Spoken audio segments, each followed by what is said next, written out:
Hey everyone, this is Arnold, your number one source for unbiased and unsponsored crypto news. The goal of these videos is to provide you guys with the crypto tools that I actually find useful, and I would hope that you guys find useful. I've, gone through a lot of different programs and exchanges, and I'm only going to show you guys the best ones. So as far as exchanges, I guess centralized exchanges go, Gemini is definitely my preference. And there's a couple tricks that I'm going to show you with Gemini. So they have a good variety of coins. Any of the really big ones they're going to have. They don't have, I guess, as many of the smaller cap coins as maybe something like a Coinbase or a Binance, but I'll get into why you probably don't want to use those later on. Gemini I love so much because they have really low fees like a lot of the other exchanges, but the key difference is they have free withdrawals. And then here we can see the Gemini withdrawal fees, and they're all listed as free. I mean, you can scroll all the way down here, this column. It's all free, and that's, institutions there. But for us, the non-institutions, it's free up to 10 withdrawals per month, which for most people is going to be probably more than enough. I mean, I don't know about you guys, but I mean, I'm not withdrawing more than 10 times a month. So you can strategically be under this amount and keep free for all of these crypto coins, which is pretty cool. And the fees are pretty reasonable too, even if you go above the 10. But going back to the exchange, there's a thing you should know to save fees. So you can buy any cryptocurrency on Gemini here with their standard fees. And their standard fees aren't the greatest. They're definitely more for convenience, I guess. You see, you have a 99-cent fee for less than $10. You can pretty much see it here. It's nothing crazy. I mean, there's definitely worse out there, but this is definitely not the cheapest method.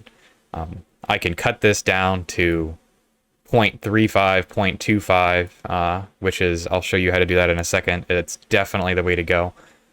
But if you do a recurring purchase within Gemini, you're going to have these fees, not these fees.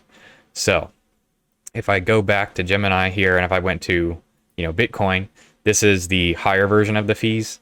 I would probably not advise this unless you're brand new, but you can do recurring purchases here. So if you want to, let's say do some, I would say other than Bitcoin, because I'll show you a cheaper way to do a recurring Bitcoin purchase later on in a different video.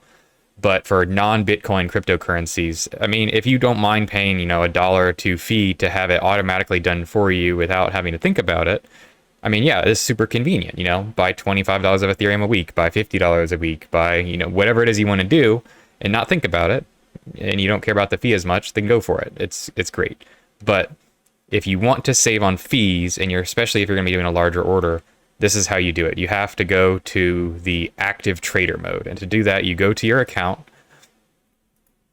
you're going to click settings, and then it's the first one that always pops up right here under trading interface. You basically switch from Gemini, which is always a default, and this is the only mode you can use on the mobile app, just as a FYI. You can't use active trader mode on the mobile app. And then you click active trader, you can go back to Gemini Exchange, and this is essentially the Coinbase Pro equivalent on Gemini. So from here, you can deposit money by adding funds. So you cannot purchase directly from your bank account or a credit card in here. You actually have to deposit to your account first.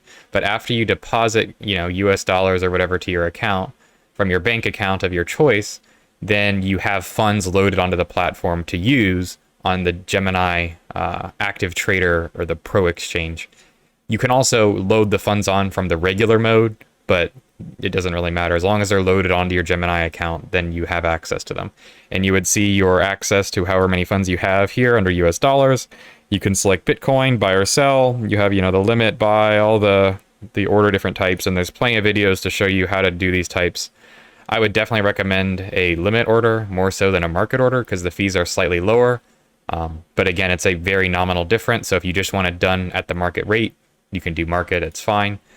And then you can sell, obviously, the same way. And you can select different coins. They have all the pairs here. You can see these are pretty much all of them here in this list. I could go all the way down, but you can select, the popular ones that they have here, Bitcoin. You can select just Ethereum. And the cool thing is that there's enough liquidity on these exchanges, you're never going to have to wait for your order to really be filled. But yeah, the main advantage to this is the lower fees for using limit and market orders, which again, you can see the fees for here, which 0.25 is pretty dang good.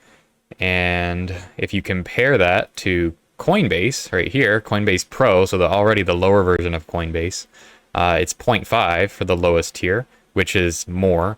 Plus, Coinbase charges you minor fees to withdraw your cryptocurrency. So it depends on how busy the network is at the time.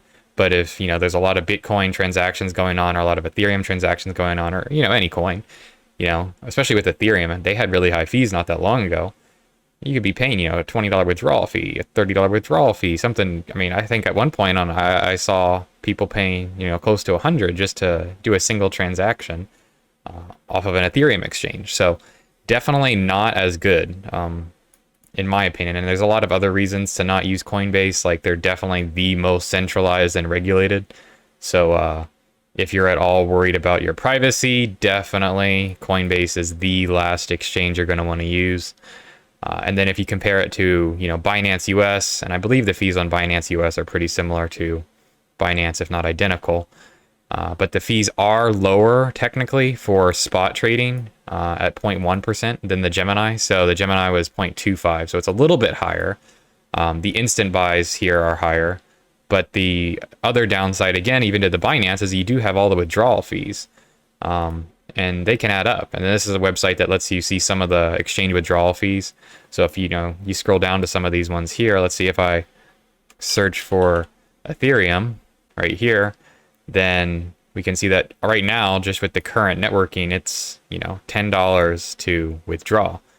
And like if I pick another popular one, let's say Bitcoin, oh wow, almost $18, $17 to withdraw right now. I mean, granted, there's probably more people right now using Bitcoin than normal, but this adds up. Even just 1 or 2 withdrawals a month with Gemini, if you're saving this much per fee, or saving $10 per withdrawal, and if you plan on doing even 1 or 2 withdrawals a month, I mean, that's an additional 10, 20, 30, 40, however many dollars that you would otherwise have in cryptocurrency. You're just spending in withdrawal fees. So I would definitely recommend Gemini for that twofold combination. Again, the low fees for the active trader mode, which are basically put it on par with every other spot exchange, even some of the best ones. And it's just straight up better than Coinbase Pro. And the withdrawal fees are unmatched. Nothing's better than that. All these free options you see here, in case you're wondering, these are all like decentralized exchanges, and some of them you can't even use them in the United States. So it's kind of like they say it's free, but this actually isn't free. So don't think that there's better ones. Gemini is the best one I've been able to find, and I find it excellent for Ethereum because it lets you just bypass all the high networking fees. So if I go back to the basic mode, they also have an earn feature here in Gemini, and it's not bad. If you want to ever store your cryptocurrency in Gemini, I probably wouldn't advise it. The only two worth doing, honestly, are Gemini Dollar and DAI, because you get 7.4%, which is pretty good. I'll show you in another video how to get higher interest than this using another service. This is not bad, but for pretty much all of these coins, unless there's some weird niche coin that isn't used by other service, I'd probably not recommend using it, but it works fine. I put in some DAI at one point just to see, and I got like 11 cents just to see how it worked. So it does work. But yeah, that is Gemini, and that'll be the first of my videos in at least a 2 or 3 part series of my favorite crypto tools that I like to use to save you the most on fees and to make your experience with crypto just the best experience you can, because I know sometimes it's daunting for new people. And if I can help make that a little bit easier, a little bit more straightforward for you guys and save some money in the process, I am happy to do so. So if after watching this video you are interested in signing up for your own Gemini account, I will share my referral code in the video description. It gives you $10 in Bitcoin after you buy or sell your first $100 in cryptocurrency. So that's not a little bad starter gift if you guys decide to join on. Thanks for watching, everyone. I would love it if you guys liked and subscribed. More content will be coming soon. And until the next time, Arnold out.